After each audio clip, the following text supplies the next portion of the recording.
你睇下歷世歷代嗰啲為上帝犧牲自己嘅屬靈偉人，佢哋到死都仲未見到上帝所應許嘅嘢實現㗎。嗱，依家咧上帝就留咗個好位俾我哋啊！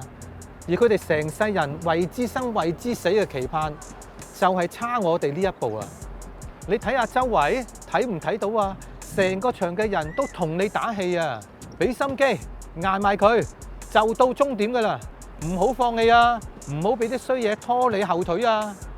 嗰個喺起點同你打氣嘅耶穌啊，佢依家喺終點等緊你，佢同你一樣啊！一諗起衝線嗰陣時有幾興奮啊！就算跑到腳痛都當冇嘢，啲人笑佢啊都當耳邊風，十字架都攔佢唔到啊！依家佢就坐喺上帝嘅包廂啊，睇住你衝線啊！當你好攰、好沮喪嘅時候，試下諗下耶穌點樣面對啲人玩佢串佢，你就會重新充滿力量㗎啦！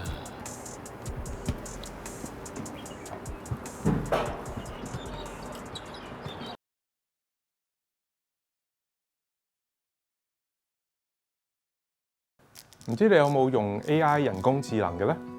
我咧就唔係專家，我只係一個用家，一個好普通嘅用家，所以咧我只係間中會應用一下。咁用嘅時候咧，覺得咧作為一個整理知識嘅工具咧，佢真係非常之強大嘅。呢種工具咧有陣時我哋都會諗啊，佢可以用喺咩地方咧咁樣。我聽過有啲朋友佢就用嚟查經，用嚟咧即係好似小組查經嘅時候咧，我預先睇一啲嘅內容。佢整理啲知識都係非常之好嘅，有陣時佢得出嘅結果、得出嘅答案、得出嘅回覆，可能係比一個咧臨查經之前先至去望下聖經嘅人咧，可能係更加嘅仔細。如果你嘅信仰只係滿足於知識嘅追求，如果你覺得有知識咁就搞掂晒咧，咁就真係應咗一句：少年你真係太年輕啦。因為生命唔係淨係得知識，而係在乎於生命嘅實踐。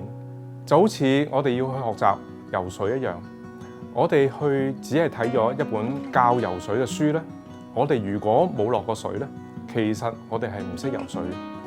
就好似一啲教外語嘅朋友一樣，有啲教外語嘅朋友可能因為佢嘅母語就係嗰種嘅外語，以致到佢唔知道一個普通人，一個唔喺嗰種生活環境嘅人，佢係唔知道個困難喺邊度，學習外語嘅困難喺邊度。反而係一個經歷過掙扎、經歷過困難、經歷過磨練嘅人，佢先知道原來咁樣先至能夠經過，咁樣先能夠幫助一個唔識外語嘅人能夠學識一種新嘅外語。